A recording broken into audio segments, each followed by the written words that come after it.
Wagwan me people, quick thing before we kick off. The views where you hear upon the Father to Father podcast, them strictly for why, the hosts, guests and contributors. Them now represent Catholic Notebook, Spirit Stream Studios, the Diocese, University, or any affiliated groups. You see me? And remember, this podcast are strictly for adult ears, so listen up with discretion. Welcome to Father, where life and faith meet. A place for the soul, where wisdom speaks. Hope in the message, strength in the beat. Welcome to Father, where life and faith meet. Hey man, what's going on? Not much. Hey, we finally back. Oh, careful. No, we Almost back. broke it. Here we are back. Sips. Let me. An oldie but goodie Crown Royal Peach. Let me get a towel or something. I gotta clean up. Welcome to the show, everybody. It's your favorite listening hour. I'm Dr. Giovanni, and with me is my right hand, my main man, Father Greg Lambert. Hey. You're looking for a napkin. What? I don't understand. That'll work. It's a cloth. I'm just trying to get a cloth. I'm not trying to make everything wet. Pause. Like, it is what it is. Gross. Oh, man. Dude. So, there's been so many things that have happened. If you're telling me. Yeah, no, dude. Right off the rip, just R.I.P. Charlie Kirk. That's one of those things where I just That did happen. It's incredibly that's one of those things difficult. that happen. And the only reason why I'm bringing it up is because whenever someone dies in a very tragic way, it's one of those things that it makes it difficult for people to just even talk about. Without being it, politically divisive and things of that nature. And you saw Jimmy Kimmel got in trouble for it because he was making such a big joke about it and all that stuff, and people wanted to go from one side or the other. But like the loss of life, regardless of whatever political spectrum you're on, so like that's a big deal, if anything, and especially the way it happened. Yeah, but with it being so public and so many people watching, so many young people watching that debate per se, and for it to happen in a tragic way that disseminated so many people, it's the real tragedy. There's many tragedies of this, of course, but the real tragedy is that it happened in front of so many young faces, and that is their image of American democracy. Yeah, I will say though, kudos to Reddit. It's one of the first times that the Reddit community as a whole usually is just like unfiltered, put everything you want, it is what it is. They took the video down. Like everywhere on Reddit, people are just like, nope, we're not even going to allow people to indulge on this. This is beyond the pale. And so videos have been actively taken down. So like kudos for them. A little bit of a pivot, still RIP. AOL. Done. Oh, yeah. I forgot about them. Yeah. Huh. AOL's done. Ain't no more, you've got mail. That's done. Nah, I got way too much mail these days. I got 3 email addresses. I got 3 different calendars, all of them full. No. I can't. AOL Messenger, it's all done. It's all done. They're officially closing the server. And so, by the time this episode comes out, AOL, done. Bro, there's going to be a whole lot of farmers somewhere not be able to access their tax information because they've been using AOL and they have refused to update. This is going to be the time for everybody. All of a sudden, Yahoo's going to have a massive surge of farmers updating. I better not have someone come into the confessional talk about, Father, I've been really having a tough time. I blew up on my wife the other day. Oh, what happened? You're under a lot of stress? Yeah, I am, because all my tax information is gone. It was on the AOL server and it's gone. And I asked for customer service to bring it back, and they said, we can't. It's dead. And I don't know what I'm going to do. And dog, I don't know. I don't know. Yeah, honestly, I don't know. I don't know. But you know what isn't RIP? Open up that second browser. You know what? Open up that second browser. Open it up and hit 1, 2, 3, 4, 5 stars. Sacrilegious. That's what that is. Sacrilegious. Yeah, everybody do what you're supposed to be doing. RIP to your self-worth, I guess. Dang, man. Man, you ready to get started? Yeah.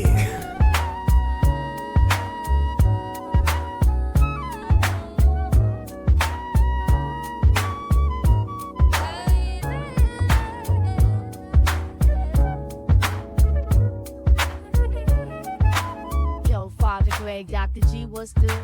I know it sounds clear, I know it's misunderstood. The story's wild, yes, out there, no doubt, but just Hey. in close, Yo. just hear me out. You ready? Is your body, mind, and soul ready? I'm gonna take this next sip, but yeah, I'm good. But hear me out. You already know what the rules is for Hear Me Out. 5 stars. You did nothing wrong. Absolutely nothing wrong. 1 star. Confession on Thursdays. All right. And if your church is doing Confession on Thursdays, which I got a bunch of people saying like, "Hey, yo, we started Confession on Thursdays." Hey. Our pastor hates you. Tell him to get bent. I was like, you know what? It is what it is. I had one email that said like, "Hey, yo, we asked our pastor to do Confession on Thursdays, and we said Dr. Giovanni said it was a good thing." I was like, "Yo." That's what I'm talking about. I was like, yo. It's like, so, you know, Confession on Thursdays, hashtag Thursday Confessional. That's the movement. Join the movement. Thursday confession. Yeah, we'll make t-shirts. Confessions on Thursdays, t-shirts. That'll come out soon. But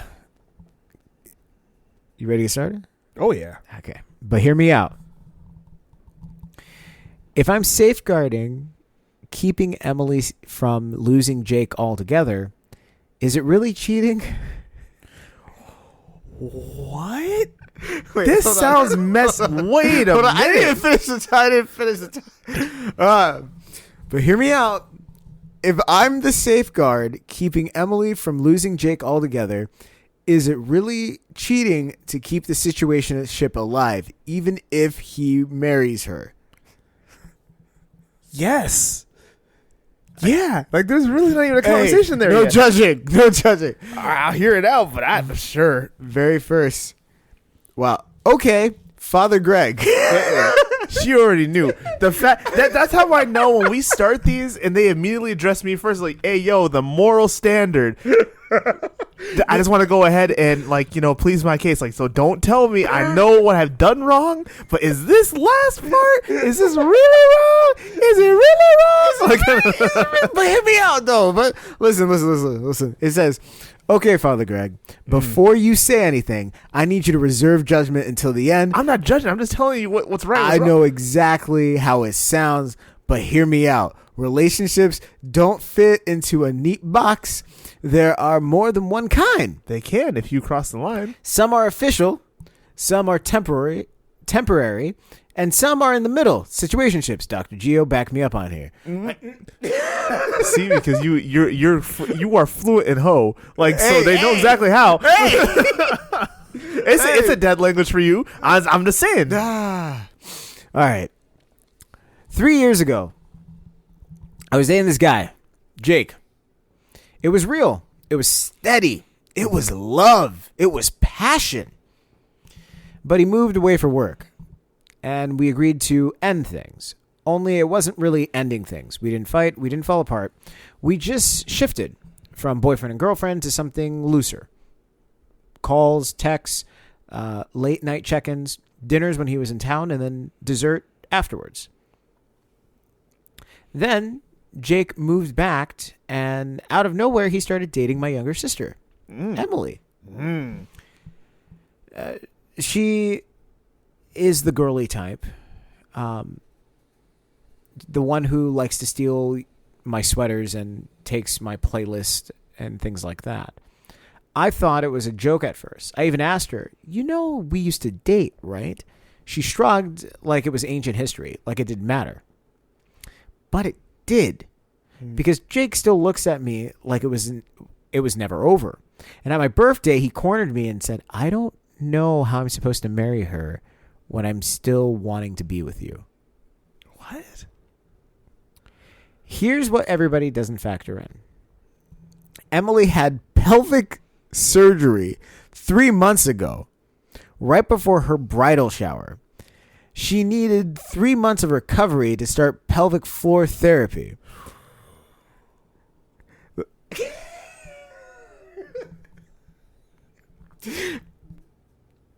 That therapy takes 6 to 8 months. How you gonna laugh at this right now? Okay, wait. First of all, let me defend myself. I was not ready for her to just swing left. Okay, or swing low. Oh, swing Continue. low, sweet chariot. Okay. All right, let me back up. Yeah, okay. So apparently they started dating and now they got engaged. All right. It goes, Emily had pelvic surgery 3 months ago, right before her bridal shower. She needs 3 months of therapy. She needed 3 months of recovery just to start pelvic floor therapy. That takes 6 to 8 months, followed by another 6 to 8 months of gradual reintroduction, which means Jake is staring down 12 to 19 months of marriage before intimacy even exists. That seems like really bad timing for that surgery, but yeah, okay. Now, I love my sister. I don't want her to lose Jake, but I also know Jake, and I know what a year and a half without touch can do to a man. Do you? It breaks him. It makes him does it? relentless. Does It it? makes him wander. So here's where I fit in. Oh my gosh. Sorry. I'm the insurance policy. If Jake has me, he doesn't have to look elsewhere. He stays satisfied, steady, and most importantly, in the family. Emily doesn't have to lose him because I make sure his needs never get to the point where he leaves. It's not betrayal. It's strategy. Consider it preservation. It secures the relationship she was fighting to build. Preservation without sanctification. Yes. So yeah, we never really stopped, even after the engagement, even after the bridal shower. We never officially restarted anything, but it never truly ended either. But hear me out. Am I safeguarding Emily from losing Jake altogether? Is it really cheating to keep this situationship alive, even if he remarries her? So I lost my composure halfway through. I'm not gonna lie. No, I did too. I did too. But- I wasn't expecting. I wasn't expecting the Because pelvic everything floor. seemed really fine, and then we started talking about her pelvic floor, and I was like, "Whoa, for what reason?" Because you had pelvic surgery. All right, you want me to recap? Yeah, I think everyone needs a recap. I'm gonna get into some more alcohol. Yeah. Oh Pour my me some. Pour gosh. me some. Yeah, pour me some sips. Yo. So here's the thing. She started off real strong, like, hey, yo, Father Grant, listen. Listen to the end before you cast judgment. And so she's like, yo, 3 years ago she was dating this guy, Jake. Everything was cool. Everything was Gucci. Then they broke up only because he had to go away for work. Then he comes back and then started dating her sister, which is wild to me. He comes back Yes. and doesn't go back to her. Yes. He just goes straight to the sister. He's like, all right, Yes. cool. Yes, Which tells you a lot. it does. So apparently she didn't make this clear because somehow they were talking and then she goes to younger sister. Goes to younger sister like, yo, you know we were dating, right? And younger sister's like, and just moved on from it. And then she says that he cornered her and says, I don't know how I'm supposed to marry her when I still want to be with you. What? That's what she says he said. It is what it is. Like anything else, we just take the stories at face value. Yeah, and we we just can't do move any on. investigation. Yeah, I don't want to. We don't honestly. want to. Right.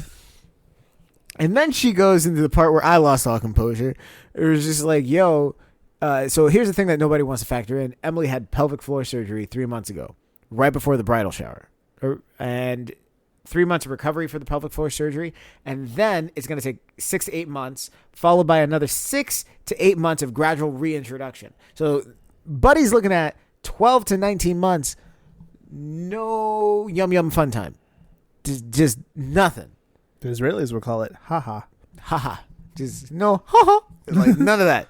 No woohoo if you're playing The Sims 4. Exactly. None of that. And she goes, listen, she calls herself, and I quote, I'm the insurance policy. And he stays, and I quote, in the family. And everything she's been working so hard for, I make sure that he doesn't wander because I know what 12 to 19 months does to a man. Do you? I'm going to give you runway. Oh, You do what man. you can, boo-boo. I can't do enough. She invoked you first. She said, hey, yo. I'm just gonna go we're just gonna go straight for it. So first and foremost, thank you for your question. I'm sorry you guys are in this situation. But You ain't sorry they're in this situation. You looking at her like, why you did this to yourself? I can't just punch her in the face like that. I don't know this woman. But cheating is cheating. Like, let's just be very clear about something right now. I'm not trying to fillet you. Like, I'm really not. Because this is Jake's fault. I blame Jake. Jake didn't know what he wanted. Jake's a player. Jake is a player. And there's no way that after you've been in a relationship with somebody in that city and you've been, coming back in town every now and again, having dinner, having desserts afterwards, whatever that means, right? And then you go back to your job somewhere else. And then when you come back into town and you date the sister, you needed to cultivate that relationship. So when did you cultivate that relationship? That seems real convenient that relationship is just waiting in the wings when you come back. I understand where Jake's coming from, though. I know you do. I understand. I know you do. None of these listeners think that you don't. Let's be very clear about something. I understand where Jake's coming from, though. So he's cultivated this relationship beforehand. And so now he has gone ahead and went into that relationship, even though this individual came to her sister and said, hey, you understand that we dated, right? And she said, seems like ancient history to me, which is kind of a little bit rude and disrespectful. I don't think we really dwelled into it the way we needed to, right? And then if, like we said, if Jake actually did come to her and say, I don't know how I'm supposed to marry her when I still have feelings for you, that is never something that you should be saying before you get married to anybody. I understand what he was doing there. Oh, we know. So on top of that, we're at this point.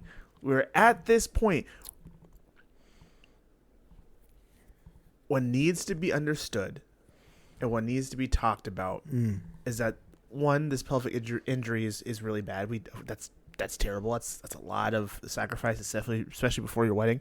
But at the same time, you being there to be his Insurance policy, as she calls it, it's a sexual gratification. It's a sexual release. Right. Being that for someone outside of marriage is not going to be the thing that keeps him around. It's going to be the thing that gives candy to a baby. You're going to make the kid happy. And the kid's not going to actually be nourished because the kid has been married, has been fused, one flesh with someone else. Yeah. Intruding. And I hate that that has to be the word, but it would be intruding on their marriage covenant. It would be intruding on something that's supposed to be intimate between the two. And I understand that there's a lot of emotions between all three of you right now, but this is happening because some of the emotions from his side never got dealt with. And there was never a definitive end. And we even said in the very beginning of the story that even though you guys were dating and then he moved away, you never really ended it. It was just fluid. It was looser. Yeah. And then we can't keep the same fluidity when there is a commitment to marriage. It has to be a choice. And if Jake won't make the choice, then you have to make the choice. And I really, really hope, I sincerely pray for you, and no malice in this at all, that you make the choice to cut it off with him. And if you want to keep him around in your life, then we have to make sure that's appropriate. Because what you risk in this situation is the relationship between your sister and the relationship from what I think seems at some point was really, really good between you and Jake. Whatever that's there. You have to make a choice on who you want to be in this situation. And what's going to help is not going to be more sex with Jake. What's going to help is some boundaries and respect for not only yourself, but also for your sister's marriage. Yeah. Yeah. All right. So I'm going to give him a 1. I'm going to give her a 1. Yeah. I can't go for a 2 on this.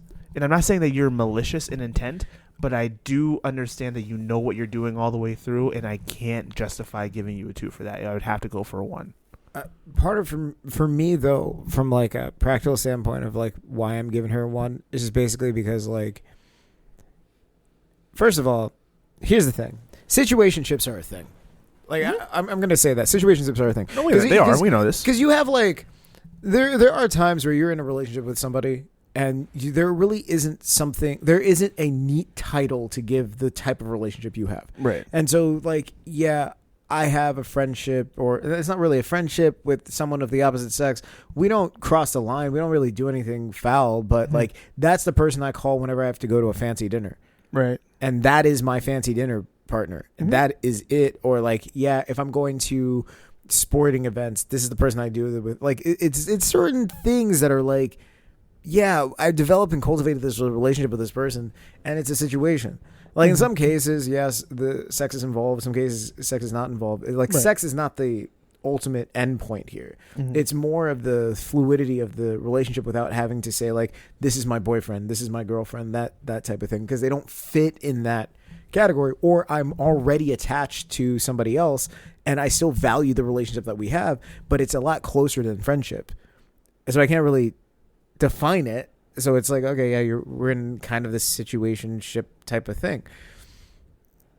And so I look at that and I go like, yeah, no, I kind of understand that. From Jake's standpoint, I know exactly what Jake was doing. And I can tell you exactly what happened to Jake. The pelvic surgery or whatever, that's a genetic thing. Like, it's just like, it happens every so often, and like, it is what it is, right? She has her surgery, she does whatever. He gets told that, and he's like, oh, yeah, no, it's cool. No, it's fine. They go through RCIA. Then in RCIA, he's told, listen, oral sex doesn't count. Like, you can't do oral sex. That is not okay in the Catholic Church. And then he's like, wait a minute, what? There's a lot of people listening to this right now like, wait a minute, pause, and then rewind. What do you mean it's not okay? Yeah, it's like, so for everybody who doesn't know, because this was a trip for me. Going, I remember this conversation. This was a trip for me. I was in seminary and he called me like, did you know? Doug, I did like 3.5 weeks of deep dive to figure this out because I wanted to know. It's like, because I was upset. I was like, wait a minute. What you mean that you can manually stimulate a woman, but you can't manually stimulate a man? That's not okay. That's not fair. What kind of crap is that? Like, ladies first. I don't know what to tell you. Nah, yeah, I'm still upset. Like, it is what it is. Like, Doug, like legit, in the Catholic Church, if you're having sex with your wife, like having sex with your wife, let's say you orgasm, she doesn't, you can manually stimulate. Per canon law, you can manually stimulate your wife to an orgasm. That is perfectly okay. You can do whatever you want to get her to an orgasm. Let's say she orgasms, you do not. She cannot manually stimulate you to an orgasm. That's it. So if she gets hers and she's like, okay, I'm done, you're up a creek without a paddle. Yeah. Like, it is what it is. Which blew my mind. I was like, wait a minute, what? Could be celibate. You don't gotta deal with it. Dog. And so then you have the other thing of like, yeah, oral sex is not a thing either. So you're not supposed to be like, oral sex is only supposed to be leading to actual penetration. So if you're not going to do penetration, you shouldn't be doing oral sex. That's true. So it's like, wait a minute, what? And that's another thing that people don't really talk about much. So I can imagine Jake. Champagne Poppy.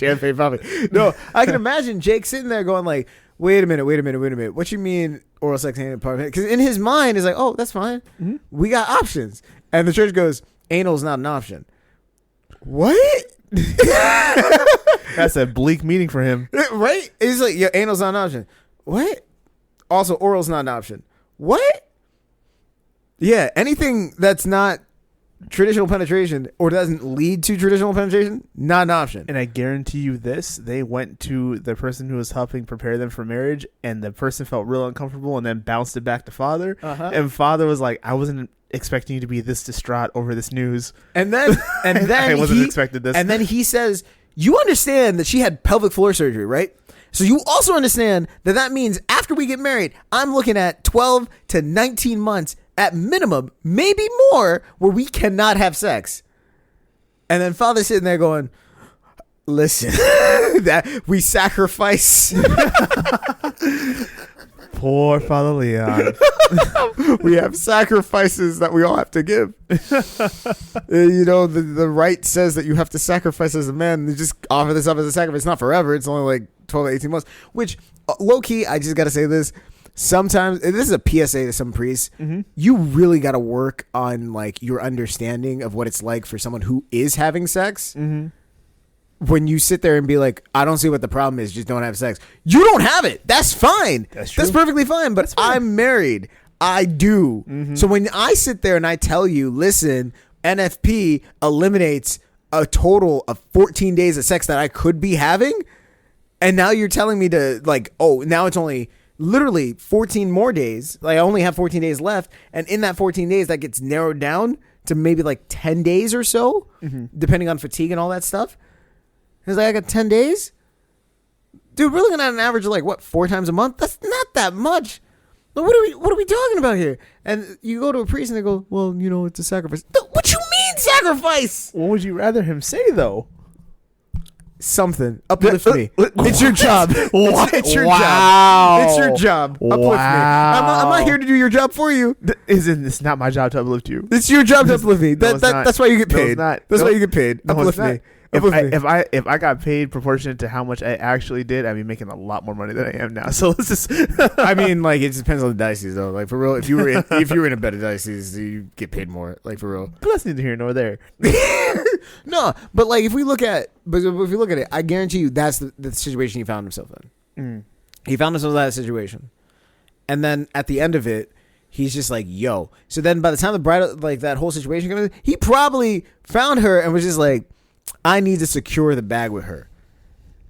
I need to secure the bag with her With the sister. With the sister, because it's like, yo, I know I'm marrying the other sister, like the younger sister. That's fine. That's my girl." But 12 to 19 months, my guy. What am I going to do for 12 to 19 months? I know homegirl still loves me like nobody's problem. Oh, I'm going to go. And that's, I can know. clock how he's doing it. That's probably where he was at. And he hit her with the soft voice and said, how am I supposed to marry her when I'm still in love with you? you know I still love you. You know I still love you. And then she goes, I will give you everything. Like, that's how it was. Goodness. I was like, how am I supposed to do this when I still love you? Come on. Lady in red. And that's how it is. That's how it is. And so she found herself caught up. And that's why I give her a 1, is because realistically, I don't think the relationship with Jake was as great as she made it out to be. Probably Because not. when he came back, his first mode was, I'm not going to go back to you. Yes. I'm going to go to someone far more stable in my mind. Yes. And he chose the sister, which most likely was the relationship that he was keeping when he was far away. Most likely. And probably when he was coming back, that was the relationship that he was maintaining. Because it would make sense, like, okay, yeah, now I'm getting married to her. yeah. And so, like, yeah, you didn't pay attention to it, and it is what it is, but that's how it is. And that's why I'm giving you a 1. It's just like, boo-boo, wake up. You just got to wait. Like, at this point, you got to wake up, and you're making a lot of bad decisions. And and my 1 is not so much for the decision-making. My 1 is more so because you're putting yourself in a place where the fall is going to be so deep and so devastating that climbing up from that is going to take so much work, where you are able to walk away now and still preserve yourself. Yes. You're putting yourself in a position where you're going to be used for 12 to 19 months. And that person is going to turn around and go back to their wife. Yeah. And have a happy life. And then forget that you even exist. Yes. Because he has to at that point. Right. And so, like, that from an emotional standpoint, That's going to wreck an individual. you are mentally done. Yep. Mentally done. Mm-hmm. And that person's going to be at every single family function. And so you'll see them for the rest of your life. Yes. For as long as they stay together. Yeah. Which, to be fair, it sounds like if he's willing to, like, hey, To do that, they're not going to stay together that long. well, I don't know. Because at the same time, he's like, yo, this is my girl, and I'm trying to make this work in my head, and I don't know how I'm going to make this work in my head. But I making it work in your head is this is the solution we come to? I don't know. Like, here's the thing. I'm not defending it. Understand me clearly. I'm not defending saying that you Jake. are. But I'm saying this for the record because some people listening right now will be like, is he really defending Jake right now? Like, no, I'm not defending Jake. But I don't know a lot of men in that position who would just sit there and not do anything, because the alternatives are, like, what are the alternatives? Honestly, my alternative in this situation, and I'm a priest. I'm not in this situation. Yeah. But my alternative would be push back the wedding. No, because that you see, that's the other thing. It's like, why am I going to push back the wedding just for sex? If it's going to be this much of an issue where you're debating this and you feel like you really can't do it, But that's not. But here's the thing, though. Like, here's my thing. Like, hear me out. Hear me out. Sex is an important part, just like physical, emotional, all that stuff. Absolutely. The three pillars: physical, emotional, mental. Those 3 pillars have to be there. I can get my physical from holding hands, touching, hugging, kissing, all that stuff. That's fine. But the sexual part of it, the whole point of getting married is to have sex.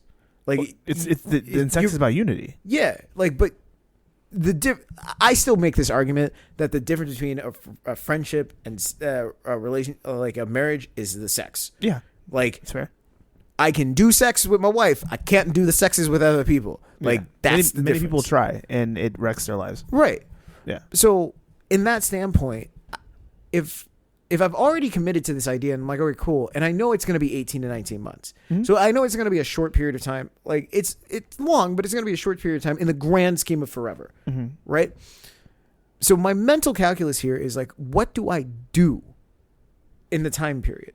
Because now it's a juggling act. I now have to act as though it's not bothering me, because from her standpoint, she's not going to understand why I am struggling with this. Because she's not going to view sex the same way that I view sex. So she's not going to understand why I'm struggling with this. Secondly, I am limited to the amount of options that are available to me, period. So it's either don't do anything or do something like this, right? If I do something like this, that's a mortal sin, shouldn't be doing it anyway. So realistically, the one option is don't do anything. So mentally for me, I need to shut my brain off to having sex with my own wife. And the problem there is, if I shut my brain off to having sex with my own wife, it is going to be a struggle and a half to then turn my brain back on after 19 months of not having sex. Because I have to wire my life to not have gratification at the end of it. Do everything, but then walk away and not have gratification and be okay with not having gratification. And that part of it is the killer, because eventually she'll be fine to do whatever. And it's just like, yeah. And if I lived a certain way for a long time and, we kiss and all that stuff, and it's like, okay, cool. Good night, honey. And she's like, oh no, let's have sex. And you're like, oh, You're not going to say no to that. after 19 months, yeah, because you had to tell yourself no all throughout that. Like, that's the part that people don't understand, is it's not something where you can continue to deny yourself and then flip it on like a switch because now it's available, because your whole life was wired a certain way. That's why when like people start to not have sex within the marriage, like when people say like, oh, just remove sex out of your marriage, I think that's a horrible thing to do, because once you remove it out, you will wire your life without it, which makes it almost impossible to put it back in without disrupting the wiring that you have in your life. So now your life has to be rewired to have it, because the emotional fallout from having sex is there again. That might be the necessary thing that needs to happen, though, right? Because at the same time, as the guy's going through all this, she's going through this as well. Like, she can't. She's gonna want to have sex, and she can't. Like, physically, she cannot. Yeah, well, maybe. Because she's lived her life. If she's got to the point of surgery, then she's lived her life with decreased sensitivity, and the desire and libido is not there. Yeah. So there's that. There's that, yeah. But there's still the fact that she is going through this with him because they're married. Yeah. It's not something that he's going through just by himself. But, yeah, he is going through a specific aspect of it that will be unique to him, that will be uniquely painful. Yeah, I know. And that's what I'm saying. Like, that's what I'm saying is, like, I can understand where his mind is at, and he is trying to square it in his own head and find a solution. And his solution's like, yeah, homegirl. That's the solution, because he's like, I don't know what else to do, my guy. I don't know what else to do, because they just told me I can't watch porn. I can't use the mouth. I have no options. So homegirl. I say push back the wedding. It doesn't have to be all the way till next year, but push it back. Push it back a couple weeks. Not weeks. Sorry, I didn't even say weeks. Push it back a couple months, so at least you have this is spoken from a man who hasn't planned a wedding before. Dog, things are already committed. Oh yes, but how close are we to the wedding? 2 months. She said 2 That's months. horrible planning.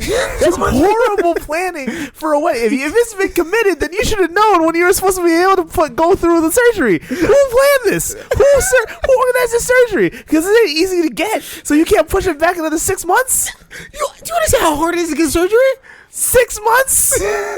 What? You don't got 6 months in the future open for your pelvic surgery? I gotta be careful because I can't.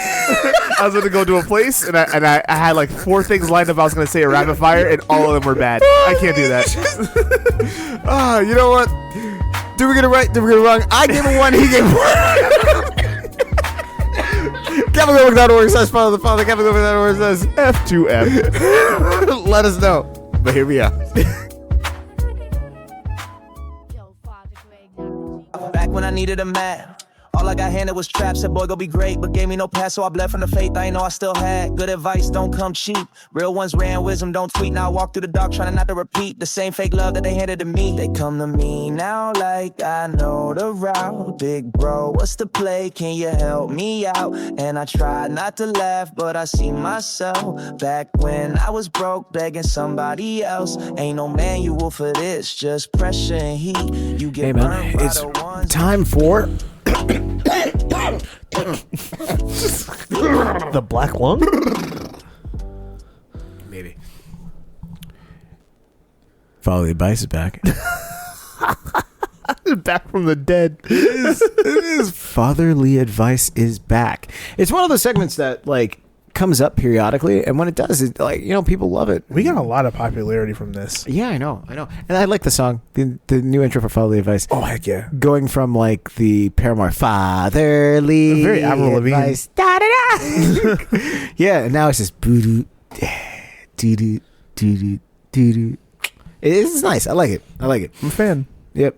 All right. So everyone knows the drill for Fatherly Advice. I'm not going to say, Dear Dr. Gio and Father Greg. I'm just going to hop into it. The Dr. Gio and Father Greg is assumed after I read it. You got mad that a lot of people were talking to me specifically, huh? No comment. Anyways, I'm going to say it. And then after that, I'll give you runway. We'll talk about it. We'll debrief. And then we'll take it from there. Okay. They're shorter. We'll see how many we get through. And then we'll just call it a day. Sounds good to me. All right, cool. This one comes from Irving, Texas. Lately, I've been wrestling with this question. How do I know if you're truly living your life? Sorry. How do you know if you're truly living your life? Or if you're letting the years pass by? On paper, I'm doing fine. I got a stable job, a decent apartment, friends I see on the weekend. But every day feels the same. Like I'm playing part of the responsible adult, but without actually feeling alive. Father Greg, I've heard you talk about contentment being a gift, but I wonder, how do I tell the difference between being content and being complacent? Dr. Gio, from your perspective, how do I know when it's time to stop being grateful for what I have and actually start risking it all to grow? Oh, wow. That's a great question. Yeah. I'm all about that. All right. Yeah. So I'll give you runway. Okay, cool. So, first of all, thank you for your question. It's very beautifully written. Yeah. And let's start with actually the outgoing, my tail end words at the end of every single podcast. It began actually as a joke at first. I was like, oh, I need to say something to tell people goodbye. Yeah, because I peer pressured you into say something. Exactly. And I was like, what sounds natural? Oh, no, go forth and bear good fruit. And then it just kind of stuck, and now we're here. Yeah. Now I feel like I can't change it. And the reason I start with that is that really is the command of Christ, is to go forth and to bear good fruit. And if we ever find ourselves in a position where we don't know what we're doing, or we're doing something consistent for a very long time and we don't know if we're supposed to keep doing it or do something else, or if we've arrived per se in a manner of speaking, always ask, what fruit have I produced? And this is a very specific type of question because it's easy to hear this answer and say, okay, cool. So if I'm doing good things and people like me, or if I see the fruits of the Spirit moving in my life, then I must be doing the right thing. It's not just that, because we can choose to bear good fruit in many other places and do good things for other people or do good things for ourselves and call that fruit. Pause. Can you define fruit for everybody? Because we hear it a lot in church of like fruit. Mm-hmm. Culturally, it could be something else, but like when, as a Catholic community, when we say fruit, what exactly are we talking about? Fantastic. So we're talking about the fruit and the cultivation of fruit of the gifts of the Holy Spirit. We're talking about wisdom. We're talking about piety. We're talking about understanding. We're talking about good counsel. We're talking about courage. We're talking about all these things that help cultivate human beings all together, right? And when a tree grows and the fruit comes down, the point of the fruit is not to just be stared at and looked at. It's supposed to be cultivated from the very beginning of the seed seed all the way through the fullness of its life. And then when it bears fruit, it's to feed other people. The beautiful part about fruit is when it falls to the ground, there's seeds in that fruit and it continues to grow. That's what the call of every single human being is. And that's what Christ is talking about when he tells us to go forth and to bear good fruit. 80, 50, 100-fold, whatever it may be. He's calling us to go ahead and cultivate our lives so that it's generative to others in the future. With the understanding that sometimes when we plant a seed, we're not always going to see the yield of what we're doing, but it does exist. So all that is to say, background is, to answer your question, at least my part of the question, how do you know that where you are is where you're supposed to be and that you've kind of arrived at what you're doing? Can I also just say that if you find peace, and I've talked to Dr. Gio about this all the time, if you find peace in your life, if you find stability in your life, and it's not chaotic, that does not mean that it's stagnant. We've gone back and forth on this on multiple occasions. To find stability and to find a rhythm, that's a grace. That's a peace in itself. But peace is within the stability. You can find peace within chaos as well. But the inner peace that you get, that's going to come from knowing exactly who you are and what your direction is. So I think the deeper question is are you at peace within your life? If you're at peace within your life right now, whether you are a mother and a father who have 6 kids and there's this throw up everywhere, there's puke everywhere, there's poop everywhere, but hey, this is the life that I chose. I chose my spouse. I chose these kids. I chose this life. I know what God thinks about me. I know what direction our family's going in. It's a little chaotic right now. It's a little hectic, and honestly, I want some more peace. But I am rooted in who I am and what we're supposed to be doing. Yep. The same way with you as I speak to you right now. Yep. If you have peace within your life and you know the direction of where you're supposed to be going, you know exactly who you are, the stability that you feel right now, even if it may feel a little bit stagnant, it's going to make more sense. Yeah. And, you know, your question specifically worked into the idea of risk. And it's like, when do I know to risk it all? Never. Like, you shouldn't be in a situation where you're risking it all. The idea of risking it all is very romantic. It's incredibly romantic. But the practical aspect of it is you should only be risking what you're willing to lose. Mm-hmm. So if you're going to risk your reputation, you must be willing to lose all of it, right? It's like, hey, I'm going to risk my standing publicly. Okay. Are you willing for that to go horribly bad for you to not have any standing publicly and having to rebuild that from scratch? And if the answer is that no, then don't risk it. Like, there's no point to risk something that you're not willing to lose at the end of the day, because you're going to be the one that's going to be left with it. Because when everything is all said and done, it's you by yourself that has to build it up. It doesn't matter how many people you have around you. It's not them and their name and their stuff and their ability. It's going to be you. Mm-hmm. And so realistically, when you're looking at this idea of growth, you're not stagnant. You're stagnant in probably one area of life. You can grow in multiple different areas. And I say this specifically because you're not a perfect person. For you to sit there and say that you're flat and like, okay, I don't know, I'm not growing anymore. It's like, no, pause, take a deep breath and re-examine your life. Where are you actually going? And this speaks to what you were saying before. It's like, hey, do I know where I'm going? Am I affirmed in where I'm going? Do I have that ultimate vision? We talk about this as being that personal value. Have I truly defined what a healthy life is, or a exciting life looks like, or a comfortable life? So like, let's take, because there's 18 personal values that exist, mm-hmm. right? If we take the idea of a comfortable life, right? A comfortable life for me and a comfortable life for Lee looks fundamentally different. Yes.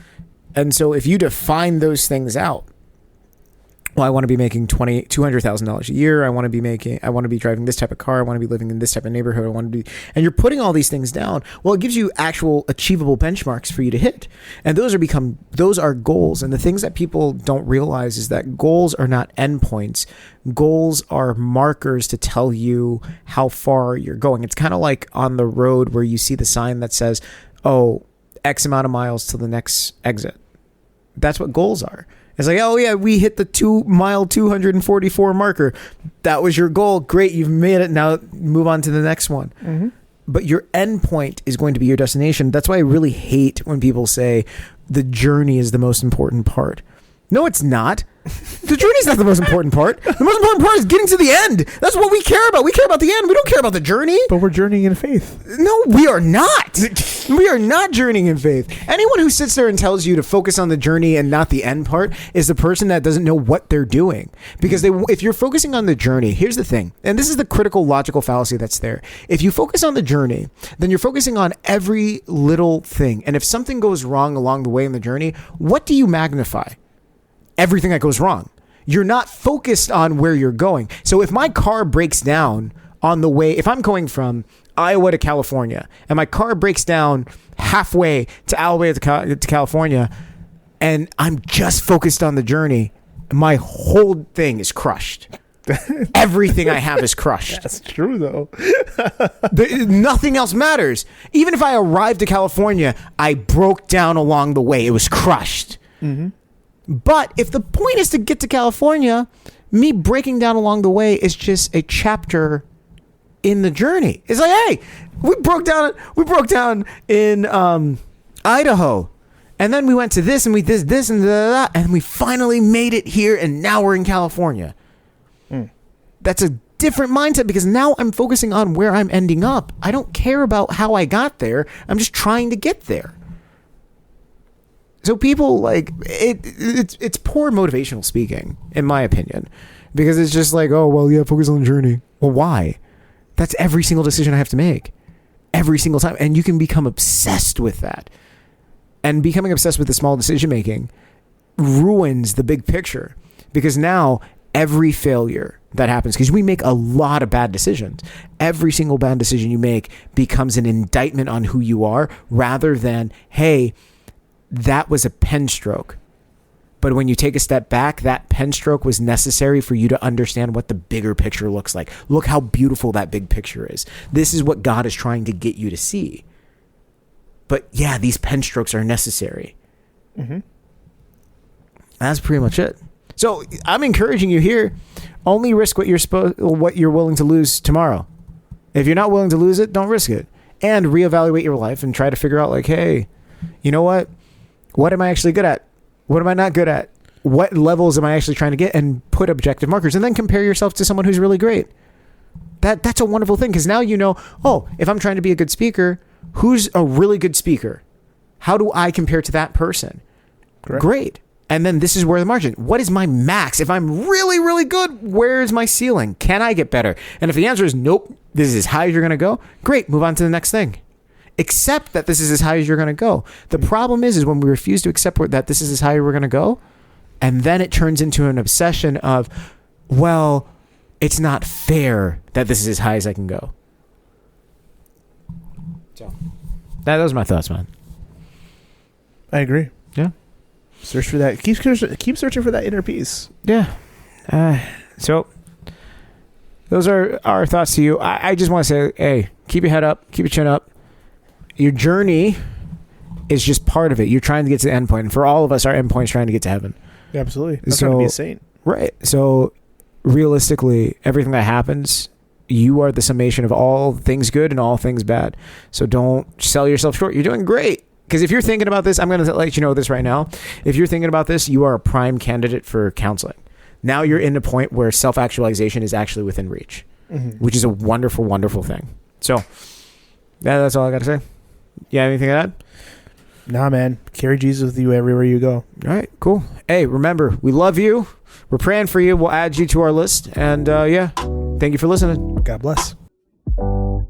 You ever ask for advice and they laugh at you, or worse, they give it with strings attached? I learned some people don't help to help, they help to hold you.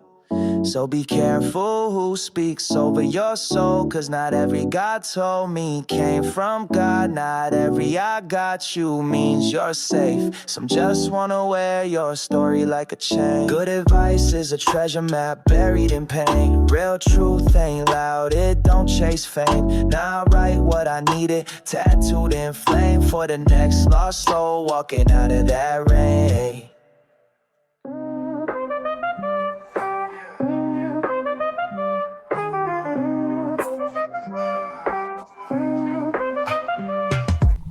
You ready for the segment? Yeah. All right, so the Catholic Nobel Research Team did their 1-2 thing. They asked Catholics all over the world, all over the United States, hey, fill in the blank to the sentence. That's okay. And these were their responses. They just compiled them and they said, do with this as you wish, gentlemen. It is what it is. This is what your listeners are saying. Here's the statement. You know, men and women were created for each other because... Very benign. You know men and women are created for each other because... How would you finish that sentence, Father Greg? You know men and women are created for each other because... Because in Scripture, all the way at Genesis, they were together in the beginning. Oh, cool. Adam didn't last 20 minutes alone without asking God to make him some cheeks. Yo, what? That was the first one. It was a companion. A companion. Companions, cheeks. That's what people say.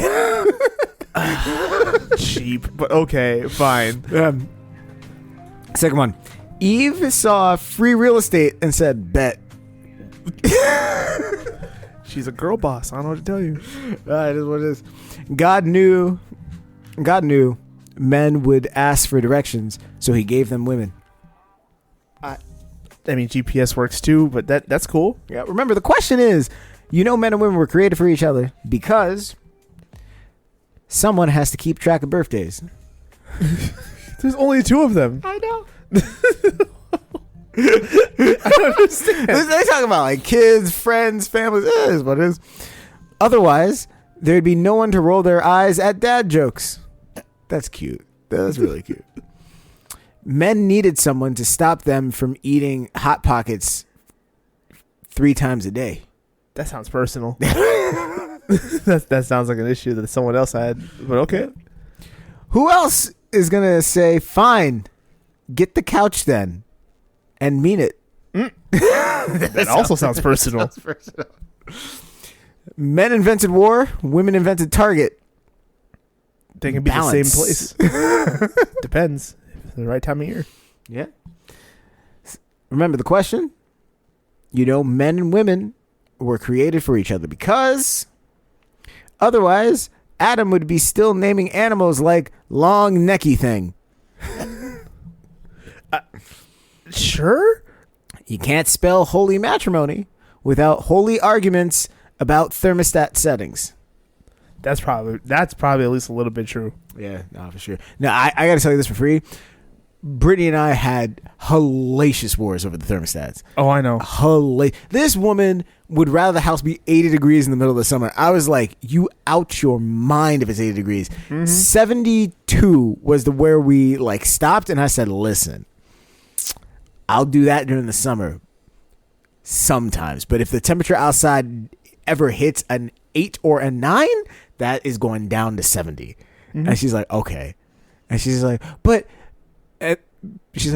you can always take layers off. Just take another layer off. I'm like, listen, I'm in my boxers and I got nothing else on and I'm still sweating. What other layer can I add off? And then in the winter, she's like, we can put the temperature like 75. I'm like, nah, you can put another layer on.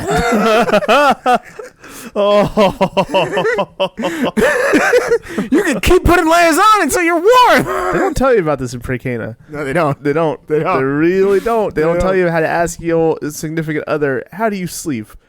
Do you sleep with multiple blankets and multiple pillows, or do you sleep with minimal blankets and minimal pillows? Do you sleep in pajamas, full pajamas, or do you sleep in like, I don't know, Dog, your civvies? It is what it is. Dog, I will tell you this.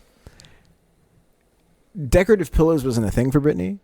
She slept like a bachelor. One pillow, one comforter, that's it, monotone sheets. I was like, hey, yo. When I came in, I was like, listen, we're going to need some throw pillows. We're going to have multiple pillows. We're going to have multiple pillows. She's like, what is this? No, ew. I was like, hey, yo, chill. I'm the same way. Dog. It ended when I first got to college, when I went to seminary my first year, because I went ham on getting like a nice bed set. Oh, yeah. Because I'm going to have a new bed. I'm like, oh, this is awesome. I get my own bed. I'm in college. I'm going to get my bed real nice. This, that, and the third. And I got like a whole bunch of decorative pillows. Dog, tell me why Day one, I put it on there. I said, "Oh yeah!" I was gassed, and then I jumped onto my bed. I flew. I caught air. I was hanging there for a minute and have my hands at my side, like a piece of log wood, dog. And I was coming down. I came down straight down on that decorative pillow. Tell me why that junk was like styrofoam hard. Oh, I thought I knocked a tooth out. That junk hit me so hard in my face, and I'm like, you know what? From this point on, there's no point because I gotta take this off to sleep anyway. So what's the point of the decorative pillow? Well, you see, the thing is, you gotta get the decorative pillow to have dual use. Because if you get a throw pillow that's dual use, then there's purpose to it. Because I like the semi-soft throw pillows, and you can put them on, and so you got like 4 or 5, and you layer it, so you get the really hard pillows for the back, and as it moves forward, it gets softer. And that's how you do it. Most people just throw random decorative pillows, and they're just like, "Oh, it's decorative." I'm like, no. Make sure every pillow you got on your bed has a use, and that's how you work it. But what's the use of decorative pillows? To decorate. For who? For you. And also, you never know who's going to come into your house, dog. You never know who's going to come by. I know who's going to come into my house. If someone stops by the house and you have to give an impromptu tour, your house Who's coming to the house for an impromptu tour? Listen, this is the difference between a priest and a married man. Exactly. There There's it the is. difference between a priest and a married man. I got to prepare. You never know. In-laws coming through. You got to just make sure your house is... You know in-laws ain't coming to your house. Not want anymore. peace in the house. Not anymore. That was a good episode, wasn't it? Yeah. Yeah, we ended right there. We ended right there. For all of us here at Spirit Stream Studios and Captain Nova Greater, we love you. You're very special. Go forth. We out. Father to Father is a production of Spirit Stream Studios. All rights reserved.